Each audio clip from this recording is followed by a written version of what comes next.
Hi everyone! For my video today I'm going to be telling you about one of my favorite computer programs, Audacity. A few of you have had trouble with audio, so maybe this will be some help to you. The first thing you're going to want to do is go to audacityteam.org, click download, and then pick whichever one is right for your computer. And then you're going to pick one of these files. I would suggest the zip file. It's smaller and it comes without the help files. The best place to go if you need help with Audacity is the Audacity wiki page right here. And you can just search here for any issue that you have and you'll be able to find it there. Another good alternative is just to Google an issue and somebody made a video about it. Now once you have downloaded Audacity, you're going to open it up and it's going to look like this. Right here is where you're going to control how you get your recording. So I'm going to kind of run through a project that I did a few months ago with my girls. They were learning their helping verbs and we came up with a song for it and we recorded the song so they could hear it any time. So I'm just going to show you a little bit how I did that. The first thing that we did was we found part of the song, we found the background music on YouTube, and we recorded it to 99 bottles of beer on the wall. So I found this really cute version done with this old player piano. And here you can hear it. So you'll want to go into Audacity, make sure that this is set to Windows Wasapi, Speakers, Stereo. Now once you have those settings, you can go ahead and click record, and you can see here that it's not recording anything because I don't have anything playing. It's not recording my microphone right now. So I'm going to start playing here, and now you can see that it's recording what's coming through my speakers. So when you get to the end of that, you can go ahead and click stop. I'll shut that off. Now the next step would be to add some audio. Well, the next step for me with this was to edit it, because here's what it looked like. The full version was 5 minutes long and I really didn't need it that long. So I had to go through and edit it. And delete parts of it. So the way that you're going to do that, you'll just click on a part. You'll have to go through and listen and go, oh, okay, well, right here sounds like a good spot. And you'll select that part. Well, I don't want this part, so I'm going to go ahead and delete it. Click the delete button. And then you'd have to go through and listen to it again. And, oh, I don't want this part, so I'll delete that. And you'll just delete until you have it exactly the way you want it. The next part would be to add voice, the next part for our project. So now I'm going to want to record using a microphone. And the way to do that is you're going to change this to MME, and it automatically changed it, but if it doesn't, you want to select the microphone that you have plugged in. You can see two microphones here. This is my computer's mic, but this is the microphone that I have plugged in. So you'll want to click on the microphone and then same thing, make sure this is set to stereo. And now you can go ahead and click record, but when you click record, you'll notice that you're going to hear this music in the background. So as soon as you click record, you'll hear that, but now you can see that it's also recording my voice. You're going to hear that in the background, that way you know exactly when to start singing along. If you don't want that, let's say that it's distracting for some reason or you don't need it, you can click mute, start recording, and now you see it's recording my voice, but you don't hear the stuff in the background. By the way, the microphone that I use for pretty much any project is this CAD U37 USB microphone. I do a lot of recordings with my girls, so it was worth it for me to spend some money on it, but I couldn't afford to spend a lot. So this seemed like a good one to get, and I've been very, very happy with it. I definitely suggest a USB mic over one that just plugs into your microphone outlet. The one that plugs into your microphone outlet, the quality doesn't come out as good. You get a lot of popping noises and just weird little noises. So I don't suggest that. Definitely go for a USB.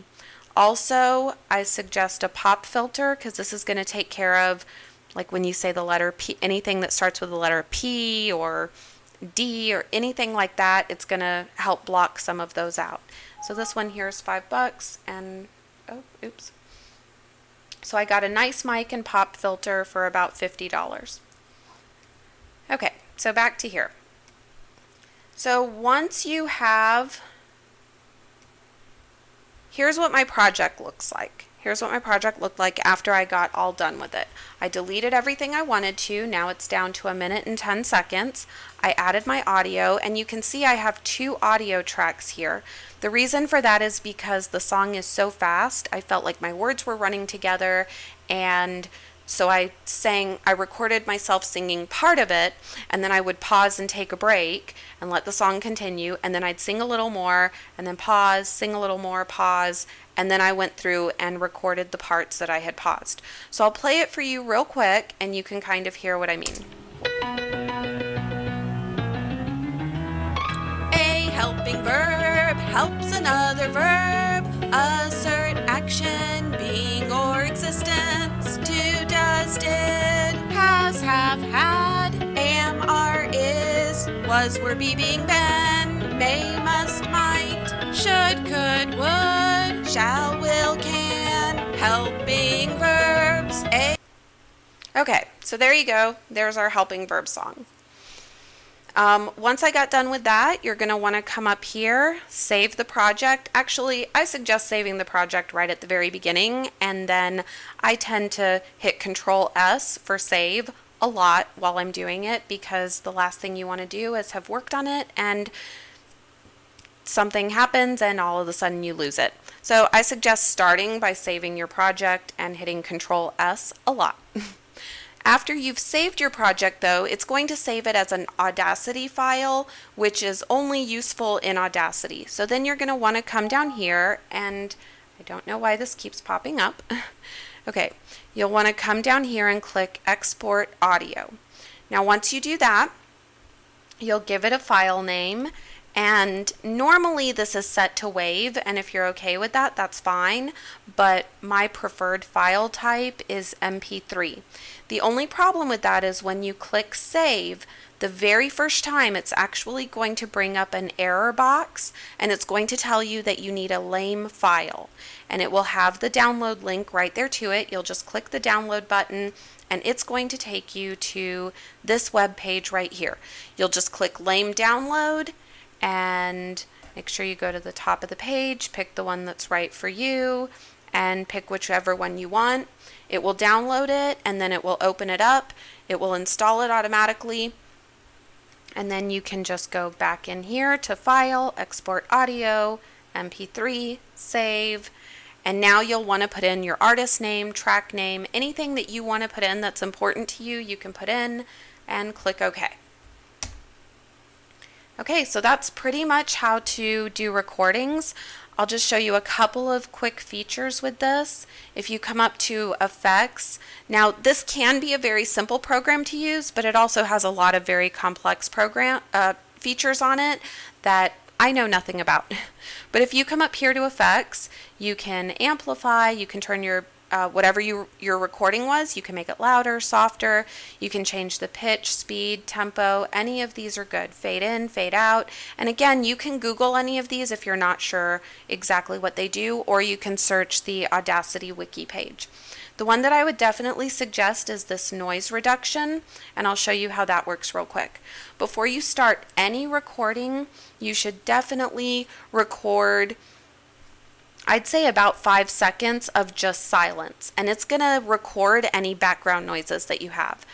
Then, after you're done with your recording, you're going to go through and you'll select that, and again, I would say at least 5 seconds, and go up to Effect, Noise Reduction, and the first time you're going to click Get Noise Profile. And that is going to listen to what all the little background noises are. Then you're going to select the entire track. You just double click on it, go to Effect, and you can either click back here in Noise Reduction or click right up here, Repeat Noise Reduction, or click Control R. And it's going to take out all those little noises that are in the background, and it's really going to make your recording sound a lot better. So one example is a lot of times in recordings you'll hear shh during any silent times. It's going to help take that out. Of course, having a good microphone will help with that as well, but this is going to help take it out.